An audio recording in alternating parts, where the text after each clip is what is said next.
So every year I make a video offering advice for Hawaii's graduating class. And so for the class of 2024, I just wanted to talk about this notion of following your passion, especially when it comes to work and your career and living here in Hawaii. Now, admittedly, less than 1% of my audience is high school kids. I seem to do really well with the audience between the ages of 25 to 44, but those high school seniors are gonna grow up someday. And maybe when they hit their mid-20s, early 30s, they'll find some of my videos. And who knows, maybe they'll find this video and think to themselves, bruh, how come nobody told me this when I was young? And so for now, if you have any advice for this year's graduating class, please leave it in the comments below.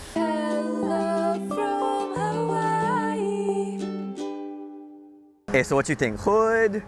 No hood? I don't know. I'm Kanye boy. We just do it with no hood. Now, I'm sure you've heard the saying, if you do what you love, you'll never work a day in your life. And this year, I'm sure there'll be commencement speakers who probably give that advice. But I want to push back on that notion a little bit and just talk maybe more realistically about how life is in Hawaii and why that may be more difficult than it seems. Now, half of Hawaii's public school seniors aren't going to college anyway, so they're going to have a particularly hard time entering the workforce and especially finding something that they love to do, at least initially. For the other half who do choose to go to higher education, well, some are going to make it, some are going to drop out, some will finish in 4 years, many will finish with 6 or 7 years under their belt. But with the high cost of housing and electricity and food and transportation here in Hawaii, there are only a limited number of jobs that one could pick in order to afford really living here in Hawaii on your own.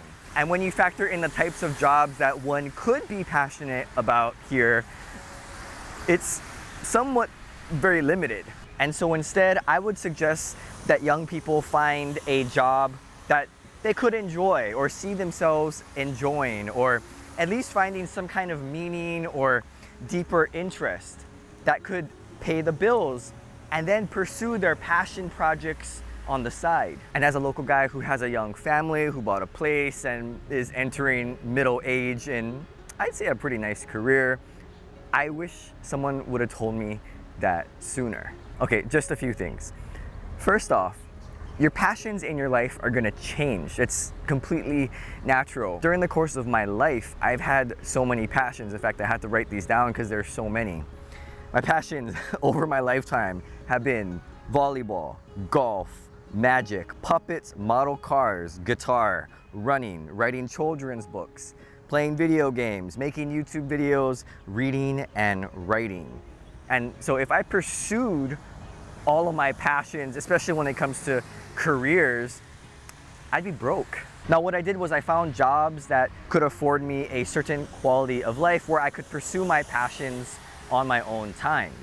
Now, it doesn't mean that you find a job that just makes the most amount of money so that you can pursue what you want, but you actually hate the job. It's not really what I'm talking about. The job has to be somewhat enjoyable or interesting, something that challenges you or you find meaning in. I think is extremely important in a career. But don't get me wrong in thinking that my job is my passion. It's something that I do and I enjoy it, you know, going to the office, being intellectually challenged. I appreciate that, but by no means is it even close to what I'm passionate about. And that's okay, because what it does afford me is a certain type of lifestyle where I can spend time with my family, can spend time with my kids, where work doesn't take my entire life. Even if I were to make more money, I want to see my family. I want to spend time with my kids, and I want that flexibility. Now, the second thing is that where most people end up is not where they expected to be. But that's okay, that's just how life is.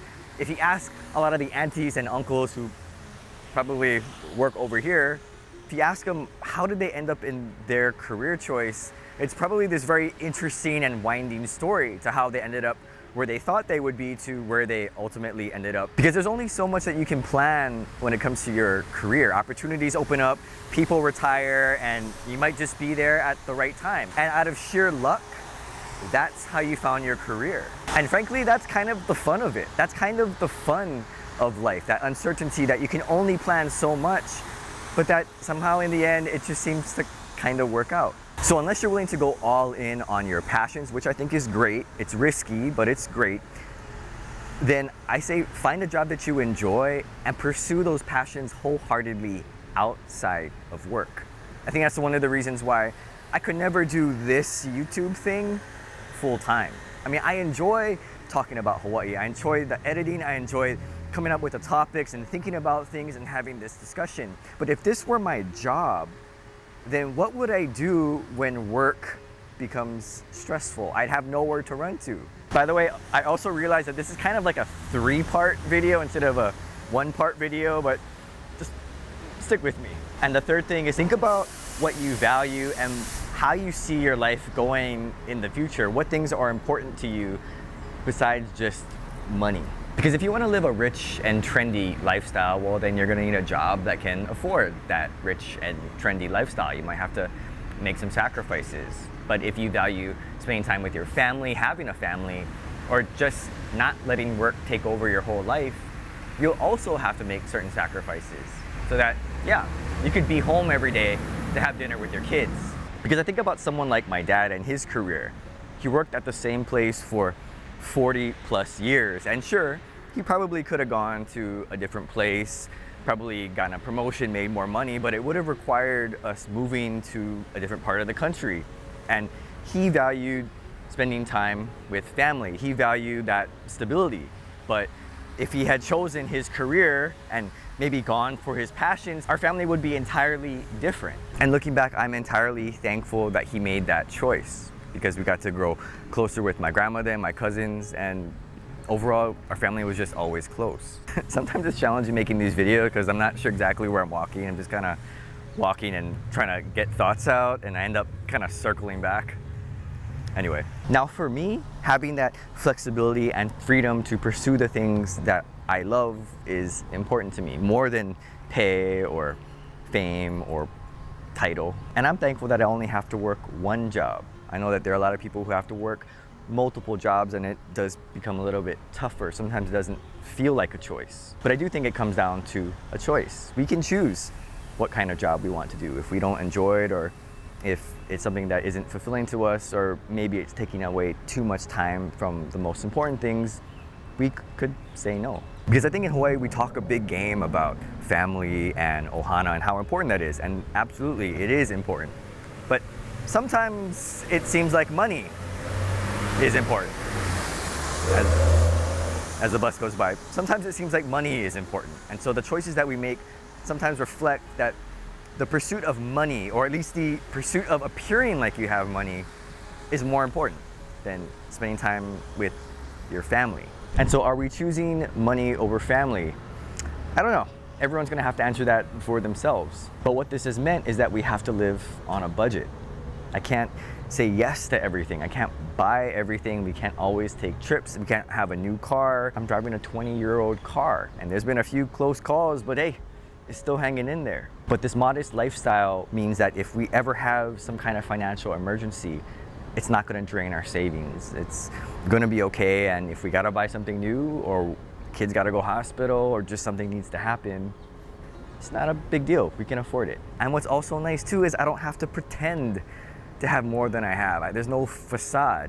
That can be exhausting and expensive. But yes, we do buy nice things here and there, but we always make sure to budget for it. And so by working backwards to what you truly value and want in life, you can make better career choices about work and where your passions lie. And I don't mean perfect choices, because you can only control so much, but you can make a lot better choices that hopefully when you're 20 or 30 years older, you can look back and say, oh yeah, that was a really good move. And so congratulations to Hawaii's class of 2024. Oh my gosh, it seems like so long time ago already since I graduated from high school here. But I know you're gonna make us all proud. So thanks for watching, and aloha.